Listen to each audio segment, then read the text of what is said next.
Se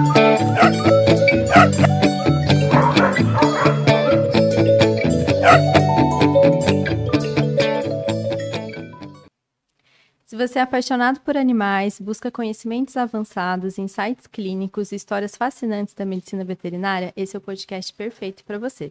Hoje estamos dando início à segunda temporada e eu tenho prazer de estar aqui convidada a doutora Mariana Tenório, especializada em dermatologia, alergologia, otologia e psicodermatologia. Bem-vinda, Mari. Obrigada pelo convite, fico muito feliz. Acho que é um assunto que a gente tem falado bastante hoje em dia, né? Que é bem comum, é a doença mais atendida hoje no consultório veterinário, né?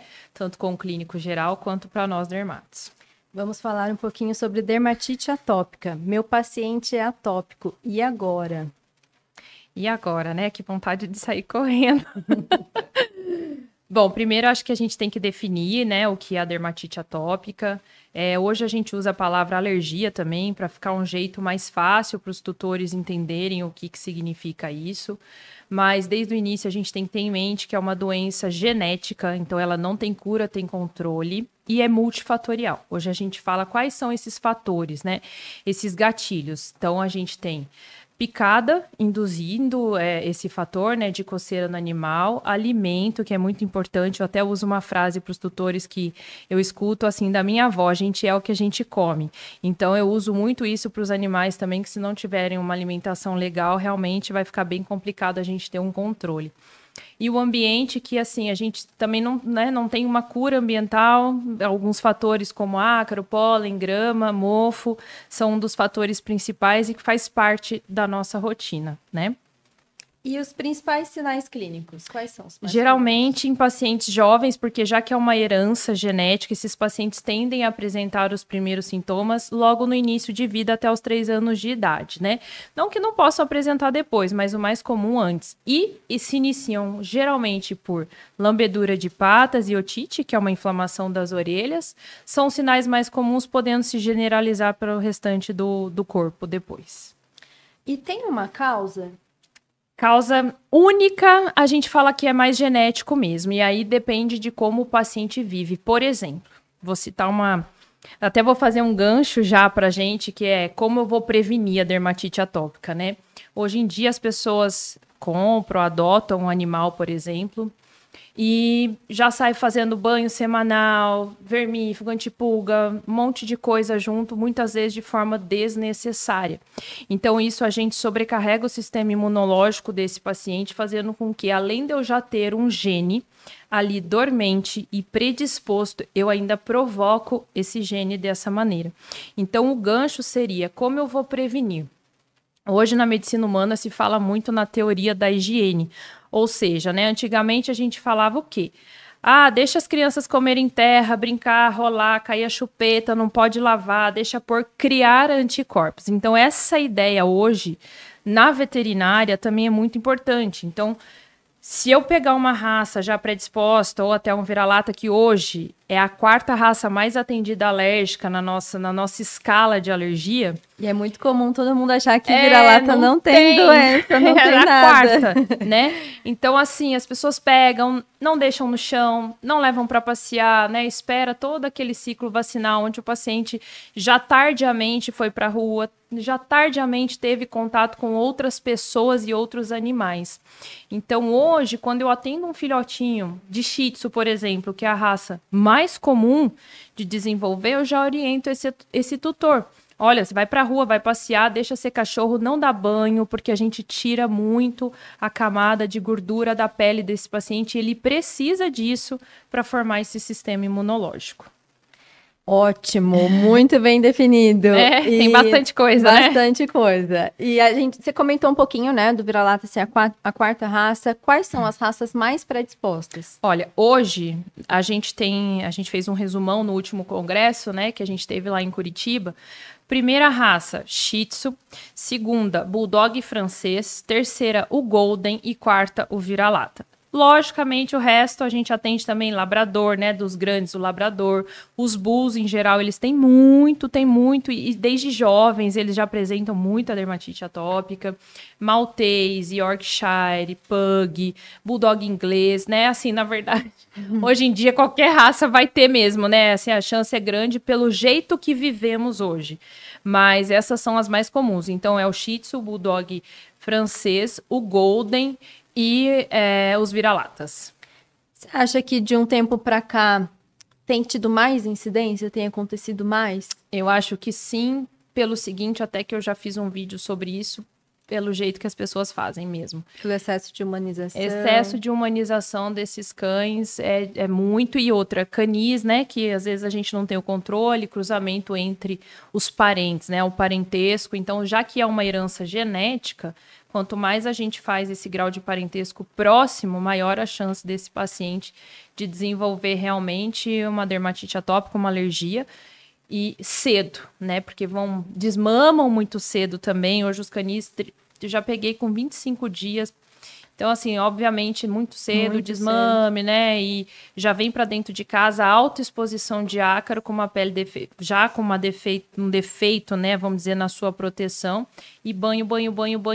A pele hoje, a gente sabe que ela demora até 18 meses de vida para ser formada completamente. Então, o ideal seria um cão começar a tomar banho só depois dessa idade. Esse é o ideal, mas é o que não acontece. E que ninguém fala sobre isso. Ninguém fala sobre isso, exatamente. Sobre essa retirada precoce da matilha, né? Isso não acontece. Tá tudo mesmo. Envolvido, né? Realmente tá tudo ligado, né? E intestino também, né? Você falou da barreira cutânea, me veio muito a barreira intestinal também, né? Principalmente nessa retirada muito importante, cedo, né? Sem colostro, assim, logo no começo, né? Sem contato, né? Eu acho que o intestino, eu sempre falo, intestino saudável, pele saudável também, né? Porque realmente a gente tem, né? O epitélio de revestimento do intestino é bem similar ao da pele, então tudo que acontece ali no intestino, teoricamente, vai acontecer na pele também, né? Uma ligação. Uma ligação, Vou deixar com você essa explicação, que você vai explicar melhor que eu. Questão de permeabilidade mesmo, né? Acho que é a mesma coisa, exatamente. A permeabilidade cutânea, a permeabilidade intestinal. Então, abre portas de entradas, né? Para bactérias, fungo, toxina, a tal da alimento, desbiose, né? Que a gente tal fala, da desbiose. Né? E aí começam sinais terríveis. Terríveis, né? Que aí é difícil mesmo a gente controlar, não impossível, né? Mas tutores também têm que fazer a parte deles. Eu puxo a orelha deles. E Mari, como que é feito o diagnóstico da dermatite atópica? Existem exames específicos? Como que funciona? Na verdade, assim, vai ano, vem ano e ainda é a mesma coisa. A gente fala que o diagnóstico é clínico. Então, idade, localização das lesões, raça, né? Qual a idade que foram os primeiros sintomas, diagnóstico clínico e por exclusão. Porque, assim, tudo bem que a doença mais comum hoje, a gente atende até aí 70%, 80% da população canina, né? Tendo dermatite atópica, se a gente for pensar numa população existente, eu não fiz a conta, mas realmente é bastante. Mas existem aqueles que ainda podem ter só alergia alimentar, que você corrige a alimentação, eles ficam ótimos, então aquele era só o alimento, então, ou só a picada, eu atendo, é minoria, mas eu atendo, então, diagnóstico por exclusão. Primeiro vou excluir que esse paciente tem alergia por picada. Fiz todo o procedimento, ainda não tá legal, vamos excluir o alimento, né? Então, melhorou, era aquilo, não melhorou, então é um cão atópico. É que a atopia hoje, a gente tem todos os fatores envolvidos. Então, o animal, ele tem uma alergia genética de base, com uma pele que reage à picada e comida junto, e ambiente, tudo isso junto. Mas eu acho que para iniciar, né, o diagnóstico mesmo, teria que ser etapa por etapa mesmo, né, juntando o clínico com a exclusão. Ótimo. E os testes alérgicos, então, eles são opções? São opções, mas eu acredito, né, como todo dermato sabe, são testes auxiliares e não diagnóstico, eles nos auxiliam a identificar aqueles antígenos, né? É o que a gente fala para alimento hoje, principalmente. Se deu positivo, ok, a gente pode confiar nesse teste positivo, mas o negativo não, porque a reação alimentar, ela pode ser tardia. E aí, muitas vezes, a gente não é porque deu negativo que não é, nós vamos ter que testar, né? Então, nesse fato, o alimento, a gente tem esse porém. Com o restante, sim. Total positivo. Se deu positivo para picada, é picada mesmo. Se deu positivo aquele fator ambiental, é mesmo, a gente pode confiar. Só para alimento que não, né? E aí, entre os testes, a gente tem 3 opções. A gente tem o prick test, que é a picadinha. A gente tem o sorológico e o PET test. O prick test hoje, na minha opinião, eu ainda acho que é o melhor que a gente tem. Não é um painel muito grande, porque senão a gente teria que fazer isso em faculdade, né? Nos Estados Unidos, são testados 90 tipos de alérgenos, mas em faculdade, porque... Bastante. Como é que, né, raspa? Você é um pincher, coitado, né? Como é que não tem nem jeito, não tem nem espaço para fazer. Então, a gente faz porque é reação de contato imediata. Então, a chance nossa de um teste com valor confiável, que a gente fala de preditivo, né, é alto, bem alto mesmo.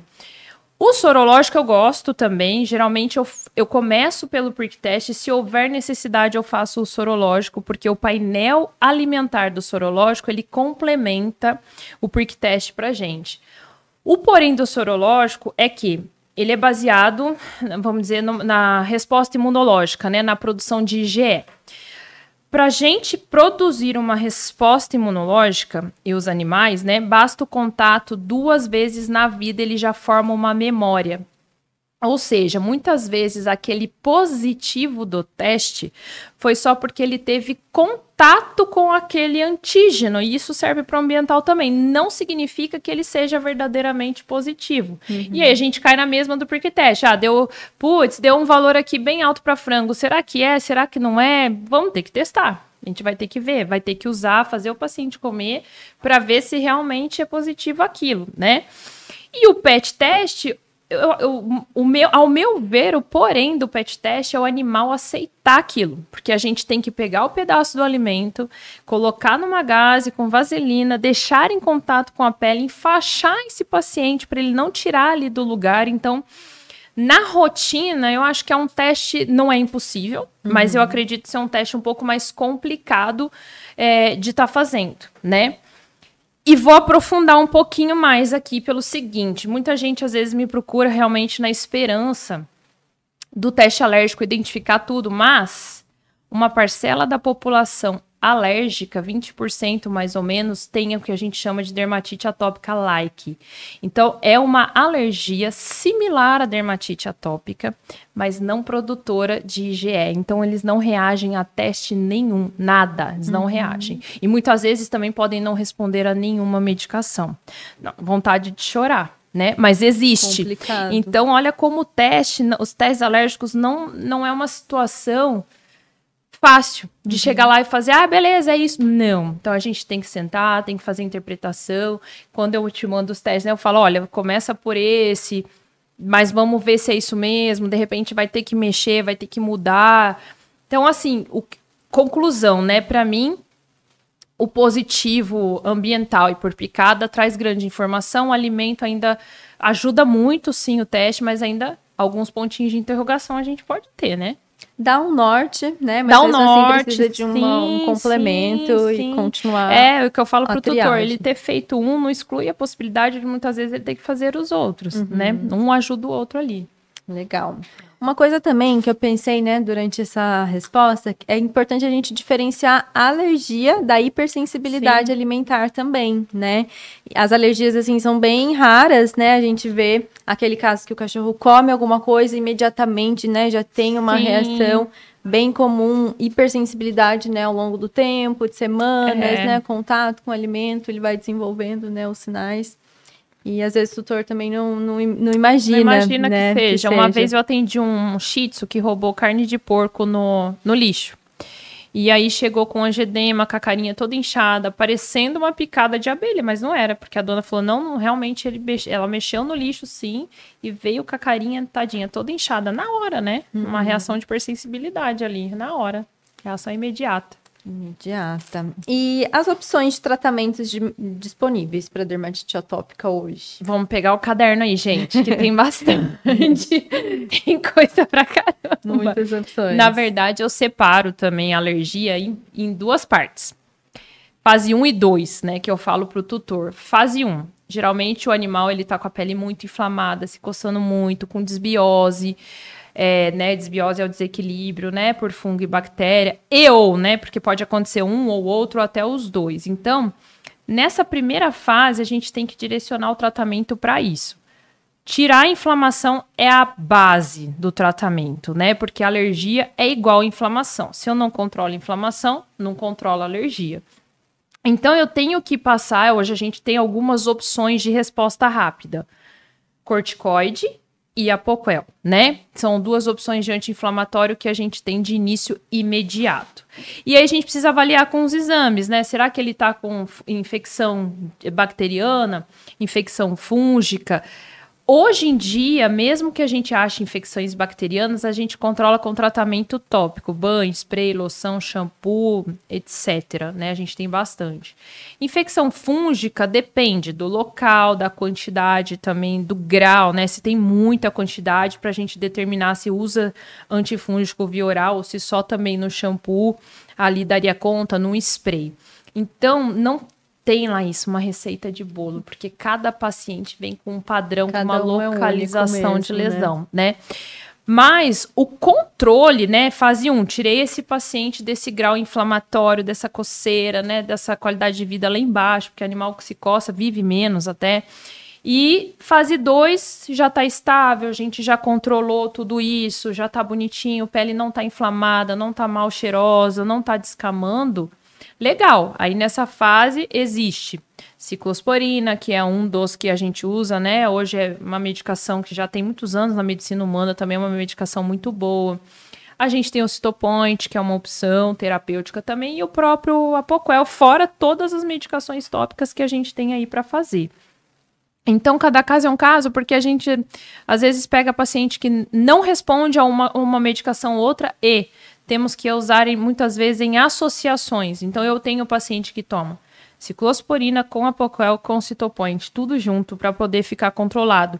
E assim, eu acho que, de uma maneira, isso até é benéfico, porque a gente usa o mínimo das doses de cada medicação, porque a gente está usando em associação e o paciente fica bem com o mínimo de dose de medicação possível. Então, eu não vejo isso uma coisa assim, ai meu Deus, vai morrer porque pegou o fígado, pegou o rim, coitado do paciente. Não, às vezes a gente usando, é igual anestesia, né?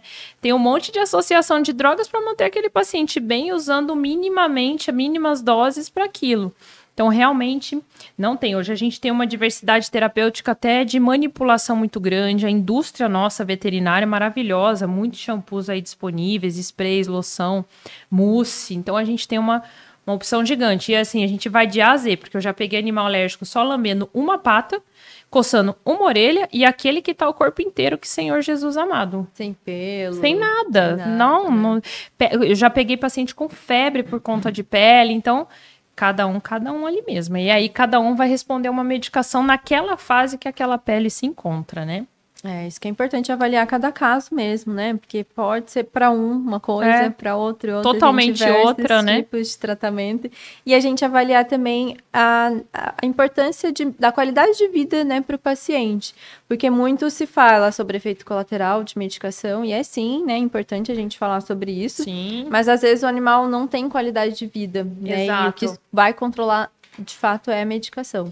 A gente tem que pesar muito isso, né? Será que é melhor o meu paciente tomar a medicação de uso contínuo ou ele viver menos porque ele vive frustrado, depressivo e se coçando, né? Porque assim, a gente sabe que até onde a gente sabe hoje, as medicações de controle desde que seguras, Ciclavan, Apoquel, Cytopoint, não impactam em redução de vida do paciente.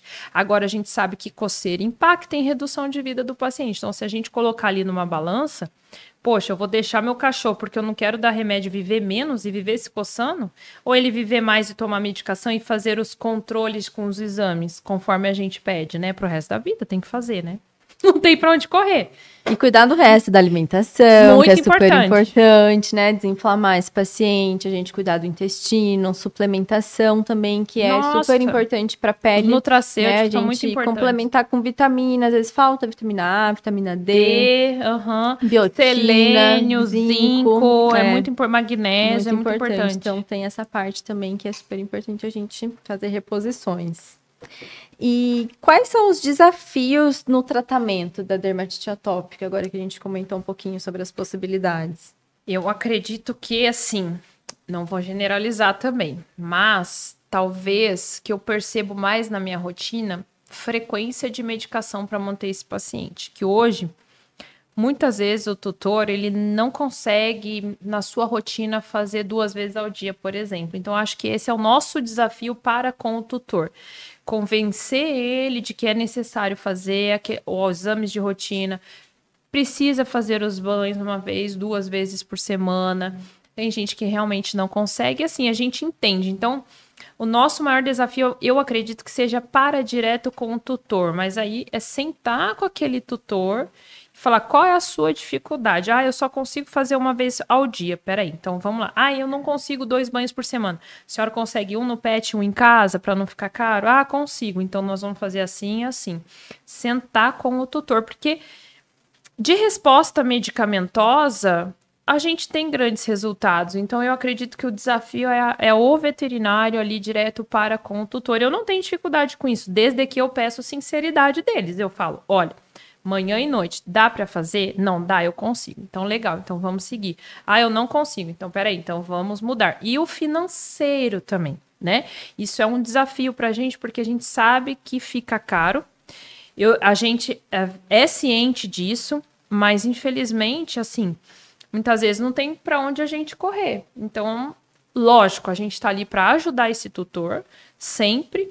E se precisar remanejar medicações, intercalar medicações, mas eu vejo hoje, resumo, o comprometimento do tutor com o tratamento é um desafio e o lado financeiro hoje eu acho que são os 2 fatores mais impactantes, assim, para a gente conseguir um progresso. Mais desafiadores. Mais desafiadores no tratamento. E eu tive um relato de uma colega que, assim, ela veio e falou, nossa, parece que eu já fiz de tudo. Eu sempre escuto. E não resolveu. O tutor já tá cansado, já quer desistir. E agora? Não chora, fala pra ela, né? Eu falo isso. Acho que não, talvez procurar realmente... Eu sou muito de trabalhar em conjunto, né, com os colegas, mas eu acho que nessa hora é importante o especialista mesmo, porque... E pode ser que ela já tenha passado, mas a pele muda. Uma hora tá com uma coisa, às vezes tá com uma desbiose bacteriana. Aí vem comigo, fala, nossa, não tenho bactéria agora tem malacésia, tem o fungo. Não desistir, porque a pele, ela é instável mesmo. A pele do alérgico é instável. Às vezes, no começo estava funcionando, depois não estava mais legal. Então, ela tem que ver por que não estava mais legal. Foi na mudança de medicação? Foi na mudança de farmácia de manipulação? Foi na mudança do shampoo? Porque shampoo tem pH, tem ativos diferentes. A gente tem que pensar tudo isso junto, né? A minha dica para ela é não desista, procure uma outra opinião, que para a gente tem que dar certo. O teste alérgico, de repente, seria uma opção. Complementar, né? Complementar. A imunoterapia, que são as vacinas, ajudam muito. É caro, demora para dar resultado. Então, são tutores bem específicos ali que a gente vai conseguir fazer esse tipo de tratamento. Não é a maioria, né? Vamos dizer... para 6, 7, 8 meses de imunoterapia, ficaria em torno de R$ 1.200. Só que a gente precisa de 1 a 2 anos, né? Para ter uma resposta e falar, não, vou tirar o remédio agora para ver. Então, é caro. No início, a gente tem que falar para a pessoa que o animal está tomando, entre aspas, né? Água com açúcar, porque muitas vezes vai demorar para produzir uma resposta. Então, a pessoa tem que dispor daquela condição financeira para poder estar fazendo. Mas se eu fosse ela assim, eu não desistiria não. Às vezes é achar aonde que tá, de repente, na mudança de medicação e preparar essa pele, possivelmente, para fazer um teste alérgico, acredito que ajudaria bastante. Legal. Agora que você comentou um pouquinho sobre a imunoterapia, que é isso? A imunoterapia é fácil quando as pessoas já fizeram, né? Mas são vacinas onde a gente pega o que deu positivo no teste e faz a vacininha para aplicar nesse paciente. Temos duas formas, na verdade, hoje em dia, né? Injetável, que é a subcutânea, e a via oral, que é a sublingual. A sublingual é um pouco mais complicada, porque são 2 vezes ao dia. Então, já cai naquele comprometimento do tutor, tem que ser após as refeições, nunca antes. Então, já tem isso, e fora que ser diário, né? E a injetável, a gente começa com 1 vez por semana, e depois passa para 1 vez por mês para... A gente fala para o resto da vida, mas depois de 5 anos dá para tentar retirar. Então, é interessante quando esses pacientes são novos, né? Porque o cão, coitados, vivem menos. Então, se a gente fizer num cão de 10 anos de idade, pode ser que a gente não tenha esse resultado. E aí a gente pega o que deu positivo ali, por exemplo, deu grama e pólen, e a gente pede para fabricar e vamos oferecer isso. O que a gente quer com a imunoterapia?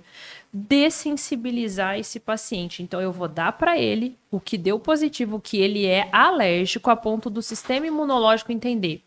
Ah, tudo bem, eu estou em contato com isso e eu não preciso mais reagir, tá tudo certo, né? É uma inversão de resposta imunológica que a gente chama de dessensibilização.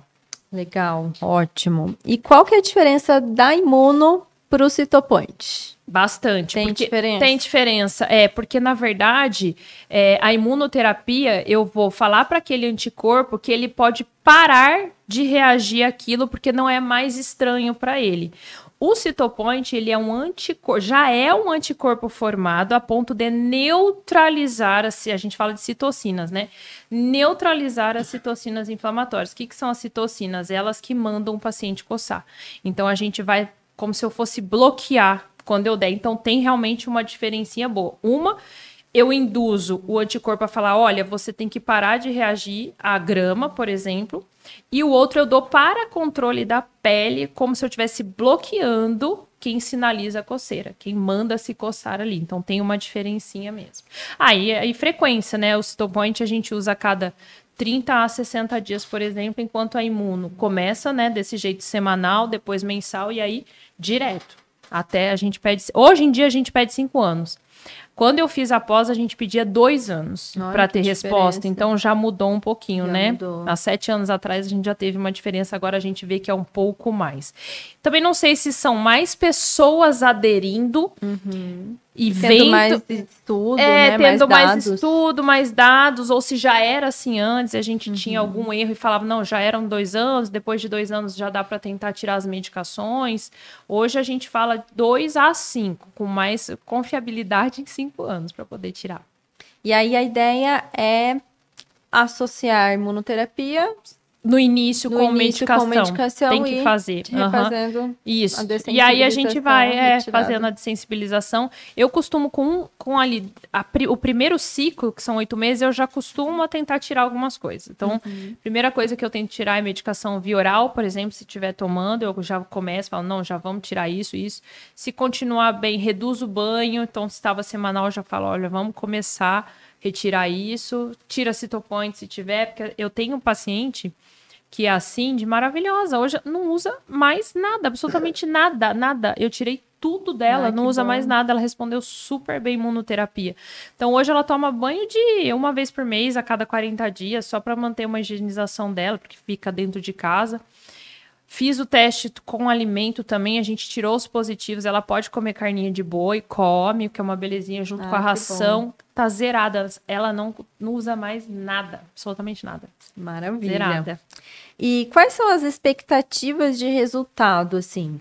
O tutor que vai começar o tratamento, às vezes está com expectativa muito alta, ou às vezes está com expectativa muito baixa. O que é mais comum? Geralmente eles chegam bem desanimados, né? Que essa frase que a sua colega usou é realmente isso. Já fiz de tudo, não aguento mais. Você é minha última esperança. Eu já falei que eu vou mudar meu sobrenome. Vai ser Mariana Esperança, ao invés de Mariana Telon, né? Porque a gente escuta muito. E eu tenho sempre boas expectativas, porém eu deixo bem claro para o paciente uma frase que, para o tutor, né? Uma frase que o professor Ronaldo Lucas usava para a gente em aula.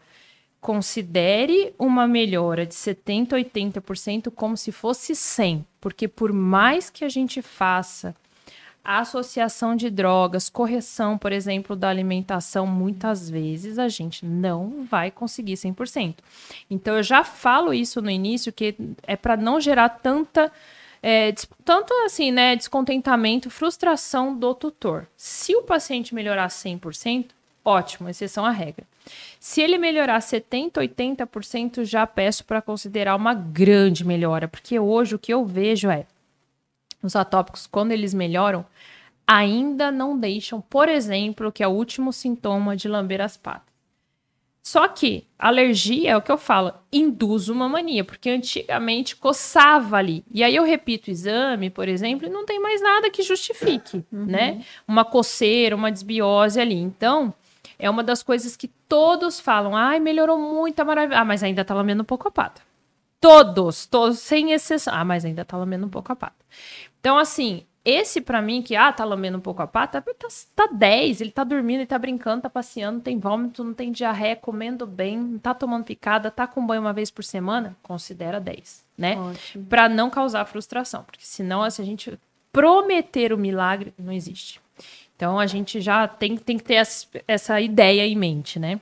E às vezes vai virando comportamental também, né? Muito. Uma coisa acaba virando outra. Leva outra, né? Assim, não tem como. Os tutores têm muito isso que a gente já falou sobre isso. Eu já falei isso no Instagram também, de chamar atenção. Então, eles fazem o reforço de um comportamento negativo. Lógico, pode ter sido induzido pela alergia, provavelmente, né? Porque já que lambedura de pato e otite é um dos primeiros sintomas, começaram desde cedo já lambendo pato. Então, realmente, às vezes induziu uma mania, né? Um jeito dele se aliviar com aquele desconforto da pele. Então, tem essa questão comportamental, porque daí o dono, desde cedo, ô Toby, para de lamber. Não faz isso. Já falei para você parar. O cachorro tá entendendo que, enquanto eu tô lambendo minha pata, o dono tá falando comigo, então eu vou continuar lambendo minha pata. Eles não entendem atenção. Que a gente tá chamando a atenção, né? Eles não têm essa percepção. Então, é uma das coisas que eu corrijo na consulta também. Falo, olha, não faça isso, faça barulho, bata palma, faz um assovio, qualquer coisa que não seja a tua voz e a tua expressão facial direcionado para o seu animal, porque ele sabe ler a nossa, né, as nossas expressões faciais. Então, fugir disso. E existem complicações associadas à dermatite atópica? Eu acredito que sim. Principalmente, hoje eu vejo mais o psicológico. São cães, muitas vezes, é nítida a percepção quando eles chegam tristes, desanimados e quando eles voltam no retorno, por exemplo. Então, acho que isso é um impacto muito importante na vida deles. E quando a gente tem um tratamento de um paciente mais idoso, que já pode ter outras doenças envolvidas, né? Doenças hormonais, por exemplo, os tumores, neoplasias, né? Então, eu não acredito que a dermatite atópica leve a essas doenças, mas de repente, pela carga medicamentosa que a gente precisa usar para controlar, e se os tutores não fizerem as consultas de rotina que a gente pede justamente para fazer o controle, né, com os exames de sangue, realmente, aí, uso indiscriminado e sem controle de drogas, eu acredito que pode ter algum impacto, sim. Câncer, principalmente hormonal, né? Porque geralmente a gente usa muito o corticoide realmente, e realmente a muito longo prazo a gente pode ter esse efeito colateral. Então, por isso que tem que ter comprometimento dos tutores também. E graças a Deus até que eu tenho vários ótimos assim, a gente pede, não tem nada, mas eles sabem que tem que fazer o exame, o check-up, fazem bonitinho. Então, a prevenção, acho que é muito a medicina preventiva também, né? A gente, ser humano, tem mais isso. Vai no médico todo ano ou a cada 6 meses. Os animais deveriam também, mesmo que não tivessem nada, fazer os check-ups. Porque muitas vezes já tinha alguma alteração ali que nem foi gerada pela alergia. Já tinha antes, mas estava quietinha, a gente não sabia, ninguém investigou. E acabou que já tinha essa doença, por exemplo, né? Então é importante ter esse acompanhamento contínuo, né? Contínuo, não tem como. A doença é contínua, né? Que nem a diabetes. O que faz? Eu explico muito isso também, diabetes. Toma injeção, toma remédio, mas aí o que mais que tem que fazer? Exercício, controlar a alimentação. Então, é só remédio? São os pilares, não. Isso, e aí tem que fazer acompanhamento médico. Vai lá, deixa eu ver se a glicemia baixou. Baixou, então eu vou ajustar a dose. Deixa eu ver se meu paciente parou de coçar, se ele desinflamou. Então, legal, vou trocar de medicamento. E dali em diante, fazer realmente os exames de check-up é muito importante, né? Não tem como fugir disso. Legal. E Mari, quais as dicas e conselhos que você daria tanto para pessoas que têm cães, né, como dermatite atópica, tanto para veterinários que estão atendendo cães Também, atópicos? né? Que são os mais desesperados, mais que os tutores ainda. Às vezes são mais que os tutores. São mais que os tutores ainda. Dica assim, por exemplo, eu não esperaria, no caso do tutor, né, muito tempo para procurar, nem que seja o atendimento clínico. Só que eu vejo, Laís, que a gente tem um problema com os próprios colegas, pelo seguinte, a resposta. Ah, doutor, eu levei, mas o doutor falou que era normal lamber pata. Ah, não, ele falou que era só uma otitezinha que caiu água do banho. Não é. Lamber pata é o primeiro sinal de um cão alérgico. Se teve alguma otite, ele já está iniciando ali, provavelmente um processo alérgico. Ou não, ok, a gente sabe que tem algumas otites que é corpo estranho, presença de carrapato, sarna autodésica. Pode ser, pode. Mas a gente tem que fazer o exame para tentar entender o que aconteceu ali. Então, para o tutor, ao primeiro sinal, procurar o veterinário. Para o veterinário, ele tem que entender que lamber pata não é normal, que coçar não é normal, porque paciente saudável não se coça, uma pele saudável não se coça, e que otite não é causada por água. Isso é mito. A gente já sabe que isso é mito, né? Isso que era muito falado, né? O banho Muito veio, falado. não foi pro banho. Não, pinga outra 5 gotas otite. de não sei o que aí por 7 dias. Não, tem que fazer exame, tem que ver o que tá lá dentro. Pode ser que seja o primeiro sinal do paciente alérgico e que aquilo ali vai desenvolver. Então, essas são, eu acredito que as principais dicas que eu deixaria para o tutor, ao primeiro sinal, procure o veterinário. Muitas vezes de confiança, aquele que fez a vacina, não tem problema, mas para esse colega que atendeu ali, já tentar identificar a pergunta, o que ele come? Ah, tá, vou anotar. Como que é a prevenção de picada? Ok, vou anotar como são os passeios, algumas perguntas básicas para entender, deixa eu ver, esse cão toma muito banho? Não toma, nunca fez um preventivo? Pode ser uma picada, às vezes tá coçando ali porque tomou uma picada. O que ele come? É tudo. Então, pode ser alimento, que já está começando a lamber pata e coçar a orelha. Então, tem que estar muito ligado quando o tutor dá esses relatos pra gente. Uma anamnese bem completa, né? Às vezes a gente pega algumas coisas nas entrelinhas. Ainda mais dos alimentos. Ele não come nada. Mentira. É legal quando vai com o filho junto. Aí o filho, ele come pizza sim, ele come pão de queijo. Quando vai com a senhorinha, com a mãe, idosinha. Ela conta tudo também. Não, docinho, não Toma pode café comer. da tarde comigo. Eu dou bolacha maisena com manteiga, viu, doutor? Sem manteiga não come. Ele não come, é verdade, já escutei muito isso. Tem que ser com manteiga. Mari, vamos a algumas perguntinhas do público agora. Legal. Vamos lá. A Priscila perguntou como que a gente vai descobrir se tá dando certo, né, o tratamento. O que aconteceu? O cachorro dela foi para um atendimento dermatológico e foi feito tudo ao mesmo tempo. Então, foi associado o antipulga, o Apoquel e a troca da dieta. Tá. Então, ela ficou na dúvida se o que funcionou, se foi a medicação, se foi a dieta ou se foi o antipulga. Por isso que a gente fala que o diagnóstico é por exclusão, né? Para fazer etapa por etapa, porque senão a gente fica perdido mesmo. Mas assim, não tá errado o que o colega fez para ela, muitas vezes eu faço também. Pelo seguinte, durante a dieta de exclusão, se eu não fizer o controle parasitário e esse animal tomar picada, eu fico. Será que é a dieta que não tá funcionando? É porque ele tomou picada. Quando a gente passa o Apoquel, eu costumo retirar o Apoquel uns dias antes para o tutor poder falar para mim. Foi eu tirar o Apoquel, ele voltou a se coçar. Bom, se tirou o Apoquel, ele voltou a se coçar, quantos por cento? Não, ele voltou a se coçar, mas não como era antes. É só um pouco. Aí eu penso, bom, então esse paciente ele tem dermatite atópica induzida por alimento, porque ele melhorou com a troca de ração, mas não 100%. Então tem coisa a mais, né? Com a picada aí, ela teria que ter feito um processo antes. Então, no primeiro mês, só Apoquel, por exemplo, para tirar da crise, e a medicação. Legal, tira, mesmo que a gente cai na mesma. Tira o Apoquel antes. Voltou a coçar? Não voltou. Beleza, era picada. Num segundo momento, a gente continua assim fazendo, por isso que a gente falou. Se a gente não fizer um preventivo aí de pulga junto com, por exemplo, a troca da ração, e a gente cai que nem os petiscos. Tá comendo a ração hipoalergênica, mas eu dei frango. Mas peraí, agora será que ele coçou porque ele não respondeu a ração ou porque ele comeu o frango?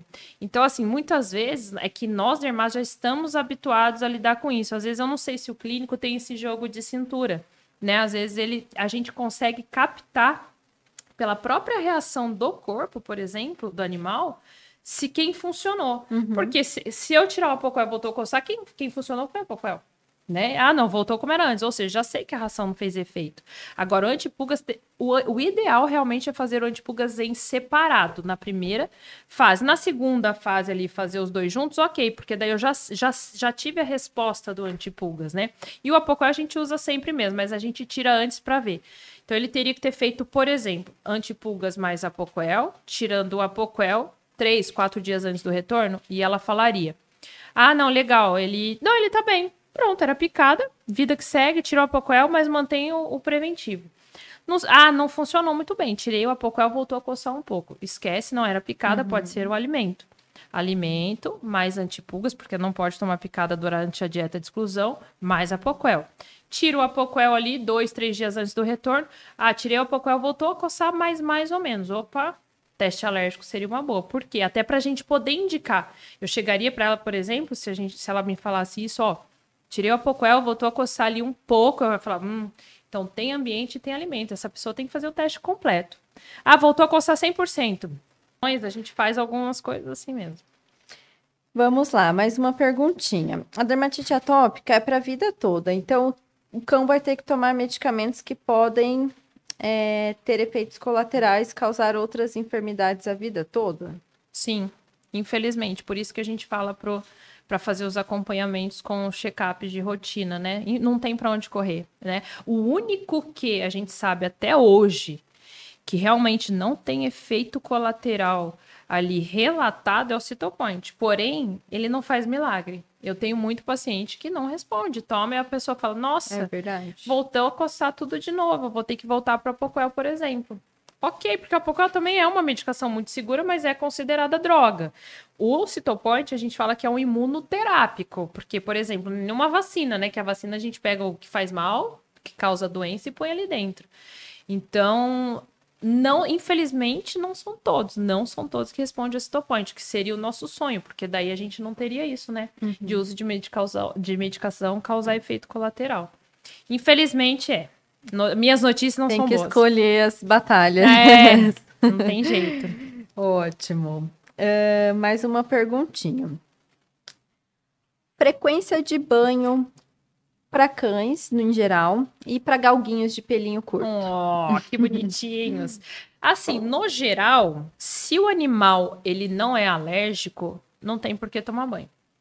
Proteção natural da pele. A não ser, por exemplo, quando a pessoa fala para mim, ah, mas eu queria fazer o banho. Eu falo, olha, então a cada 45, 60 dias e produtos de pH neutro, né, para a pele do cão, vou abrir um parênteses, né, porque o pessoal adora tacar Johnson, Protex, sei lá mais o que, né, granado na pele do cão. Então, assim, o pH neutro nosso é diferente do pH neutro do cão. Então, aí entra também lá no nosso passado a prevenção da dermatite atópica. Dar banho com shampoo correto para esse animal.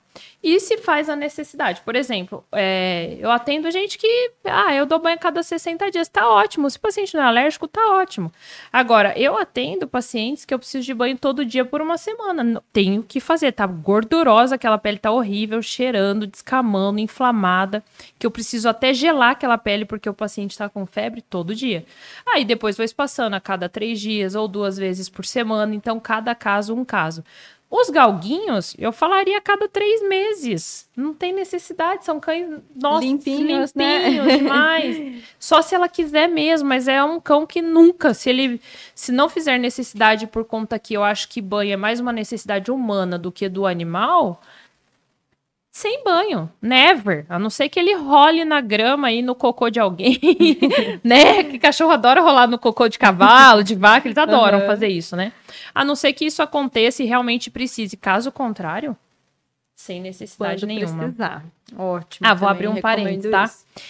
Spitz, a gente pega muito com a pele extremamente ressecada. É muito da raça. Eu tô para atender ainda o Spitz que vem, sei lá, para uma vacina, um check-up qualquer que não seja para uma consulta dermatológica que tenha uma pele hidratada. Então, assim, o Spitz a gente cai também nessa dúvida. Bom, é uma raça que não precisa de tanto banho, porque é peludo, daria para tomar banho a cada 60 dias. Porém, é uma pele muito, muito ressecada. Que talvez, né, a gente precisa de estudos para isso, mas é uma ideia minha. Talvez se começar desde cedo já banho hidratante, vamos dizer, a cada 15 dias, mas já pesar ali na hidratação, talvez a gente conseguiria até prevenir possíveis doenças futuras que eles têm. Porque eles têm a pele muito ruim, é uma pele seca, muito ressecada desde o nascimento. Então, olha, até isso a gente tem que pensar, né, nessa frequência de banho. Cada raça de uma maneira, cada paciente de um jeito, né? Mas os galguinhos aí, de nenhum. O meu, se ele não fosse atópico, também, né? Eu daria bem menos banho. Bem menos. Eu preciso fazer porque eu tenho que hidratar a pele dele, né? Ele usa banho hidratante com hidrapete e Citopoint. O dele, graças a Deus, ele deu uma ajuda pro meu bolso. O hidrapete dele dura 60 dias. Ótimo. E eu consigo hoje já fazer banho semana sim, semana não também. Então, ó, por quê? Porque eu já peguei desde cedo. Ó, o primeiro sintoma, eu falei, eita, atópico. Já comecei a hidratar, Citopoint, já não deixei essa inflamação virar uma desbiose. Eu nunca precisei tratar infecção bacteriana ou fúngica para ele, já peguei no início. Então, logo esse paciente respondeu 100% ao Citopoint. Agora, de repente, se fosse, né, outra batalha, ou pessoa que fala, não, tá coçando, é normal, é aquela pele inflamando, talvez hoje seria um paciente que não responderia a Citopoint, por exemplo. Ele responde porque eu já peguei, né, ali do começo, já estabilizei a pele, falei, não, peraí, vamos controlar isso aí, já melhorou. E o Chopp também come alimentação natural, né? Tudo, né? Porque meu marido também dá, né? Dá queijo, dá tudo que não pode, né? Aí o marido também não colabora. Santo de casa não faz milagre. Não toma banho. Não é? Não toma banho. Raiz, o Chopp é raiz, né? Nutella.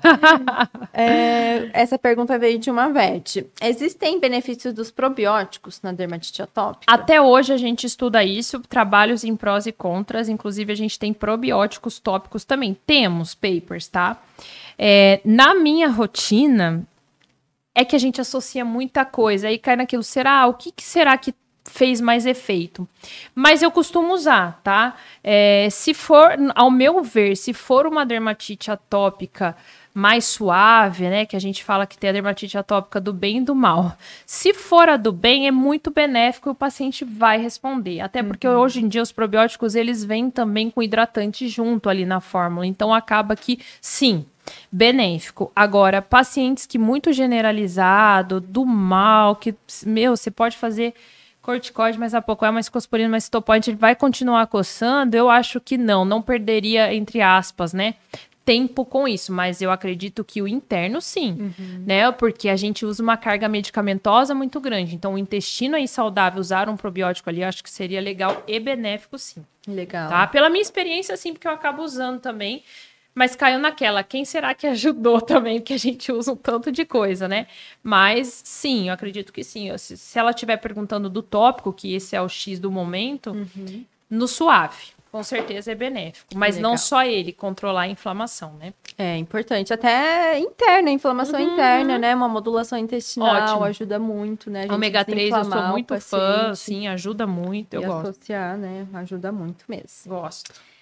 Mari, obrigada pela participação. Imagina, foi muito legal agradeço o convite. Aqui. Esse assunto que é muito pertinente, muito comum, né, na rotina dos médicos veterinários, tutores também, né, cada vez mais pacientes atópicos, né? E deu um boom também, sabe, na pandemia, porque acho que as pessoas ficaram cada vez mais dentro de casa e prestaram bastante atenção nos cães. Quem ficou de home office, eu tinha muito relato da lambedura de pata, coceira de orelha, era o que eu mais tinha. De vez em quando um pouquinho nas laterais, isso aí realmente eu acho que deu um boom por isso. Muitas pessoas pegaram cães na pandemia e muita gente dentro de casa também. Dentro de casa aí. Deu um boom. Piorou tudo. Mari, deixa suas redes sociais pra gente, onde o pessoal te encontra. Legal. O meu Instagram é CleanVet, Pelos e Patas, tudo junto. CleanVet é de clínica veterinária, né?